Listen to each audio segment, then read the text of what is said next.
Hello. It's Megan and Christy again. Who's going to talk first? Yeah, we're getting silly. So we are back. Today we're going to talk a little bit more about hypnosis, and specifically hypnosis and pain. Yes. So I didn't realize what a deep dive this would be. I reached out to Megan and I said, hey, I think I have a good idea for our next discussion. I think we should talk about pain. And it's because I had read something briefly in one of my Hypnosis Guild magazines, newsletters that I get. And I'm like, I think this would be a great thing. I have a lot of clients that are in pain as a massage therapist. And I thought, because they're not getting better, I'm looking for ways to make them feel better. And I thought, hey, this would be a great topic of conversation. And I think a lot of people would sort of align to it, like they'd be interested in it. Yeah, I mean, it's certainly a problem that a lot of people have, and I think it's great to give them another option. Right, I do too. So there's a lot of pain clinics. So pain management clinics. When we grew up, we didn't have really pain management clinics, and now they're popping up everywhere. And I remember listening to a YouTube video, and it was about this guy who does hypnosis, and he was talking about pain and hypnosis, and he said that if more people knew about them being able to go under hypnosis to manage their pain, we wouldn't have such an opioid epidemic. Oh, wow. And increased homelessness with people who are like addicted to opioids because they can't deal with pain. And that was another one of the reasons why I put a bug in my ear to talk about it. That's amazing. I thought so. I can't wait to learn more, but just in case the people haven't watched all of our previous videos. I don't know why they wouldn't. Yeah. So pause now and go. Just kidding. So let's start off with the basics. So, what is hypnosis? Okay. So hypnosis is really a power of suggestion. So as long as you have a great imagination, so if you can, close your eyes and you can imagine a field, you can imagine what it would feel like to have a breeze, or imagine a scent, or hear anything. If you can just imagine things with your eyes closed and not having to see it, or looking at a blank screen and imagine it, then if you have a good imagination, then you have the actual strong power of suggestion. And what hypnosis does is they get past the consciousness, the conscious mind, to the subconscious, where you can have that creativity and then create new narratives for you. So pull out things that might not be good and replace things that are good, so you can have a better functionality in life. But then for hypnosis, there's an induction to get you into hypnosis, and then we bring you back out. And then hopefully with this new narrative, you can have less restrictions in life from any kind of trauma or anything that you put in there, from weight loss or anxiety or whichever. Yeah. But what's interesting is how hypnosis can work with pain. I felt that was a pretty interesting thing to talk about. I love that. So are there specific types of clinical pain that hypnosis can help with? Yes. So aside from your basics, so like headaches and, having, I don't know, like strains from muscles. There's also things like cancer. Ooh. Yeah. Like dentistry.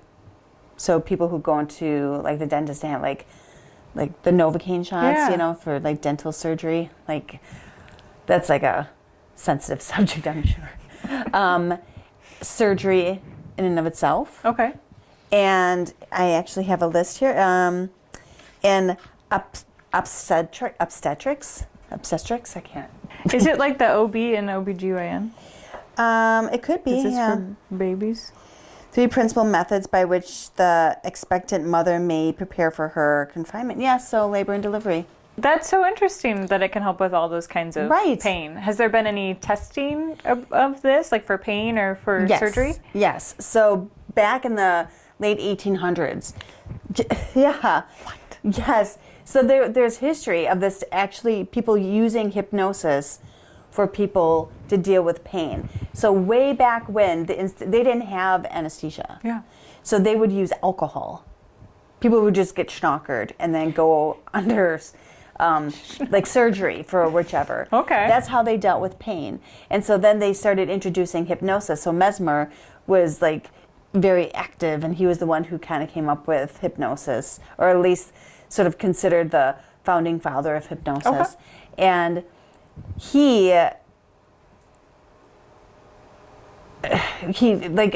was like the father of like teaching it all. So when I say he did this, it's not really he did it, but the teacher of it. And so he had taught all these other people to do hypnosis, and then they were using hypnosis as a way to get people to not feel pain for surgeries. And That's amazing. well, I mean, if you think about how risky it is, because it's new.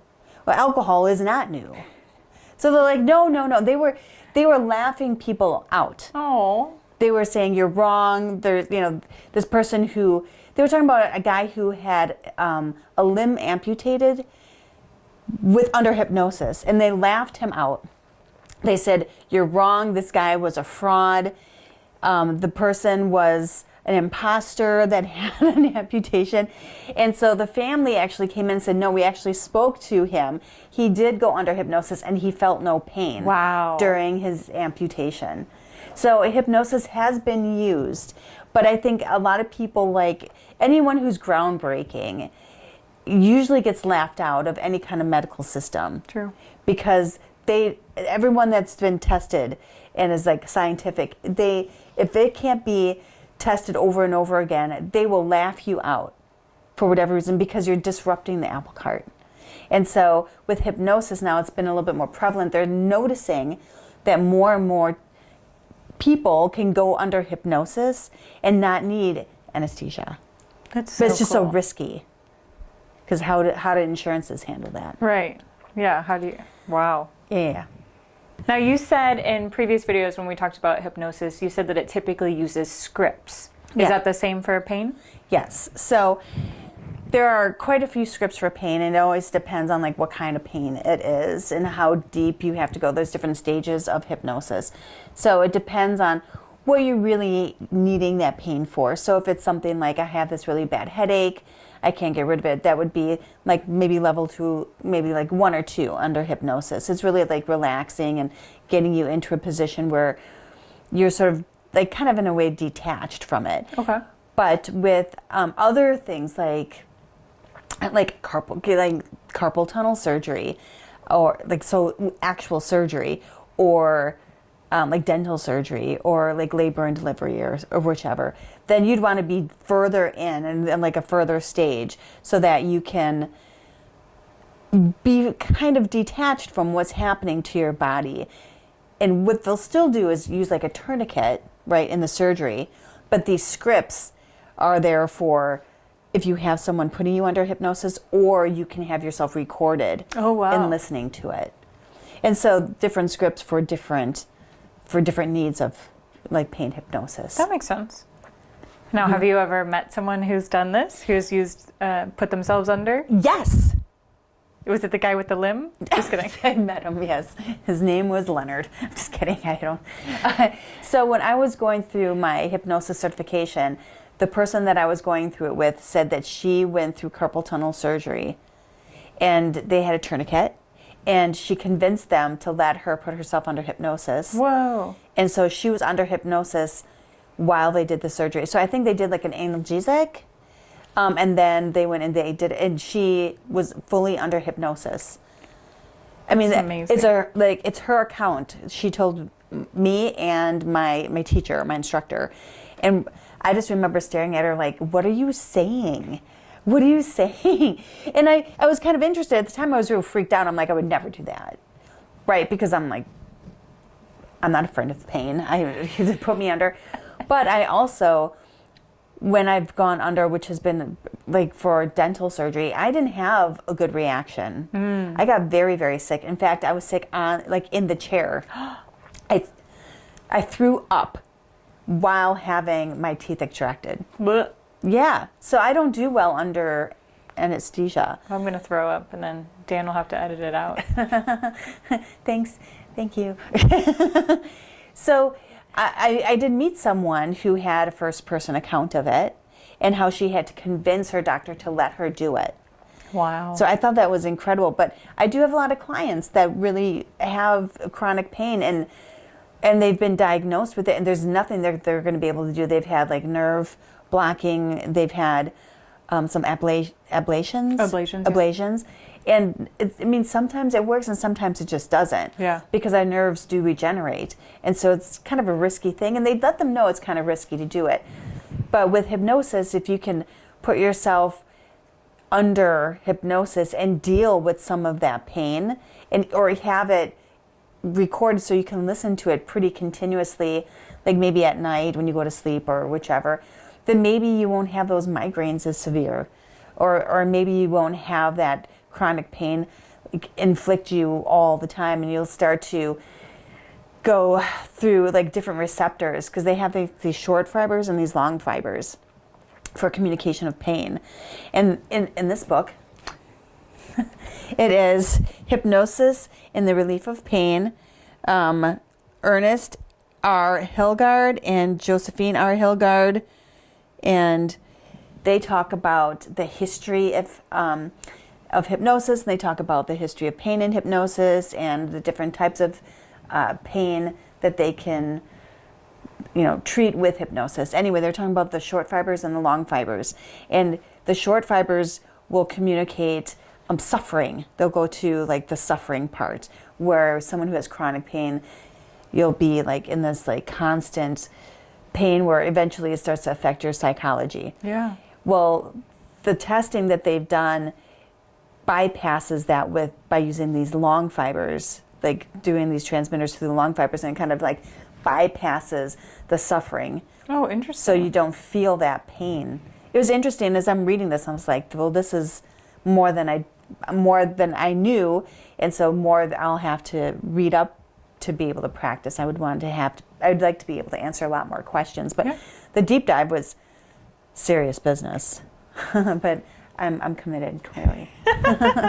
That's amazing. I had no idea that it was even possible. I mean, I obviously didn't know a lot about hypnosis before these little conversations that we're having, but I certainly didn't know that you could use it for pain, even just like pain that people are experiencing, or to prep for surgeries. That's wild. Right. And like, so OB, right? So if you think about giving birth and how... I don't want to think about that. Yeah, well, I don't either. But like some women can't not think about it, and they're like, I'm full on.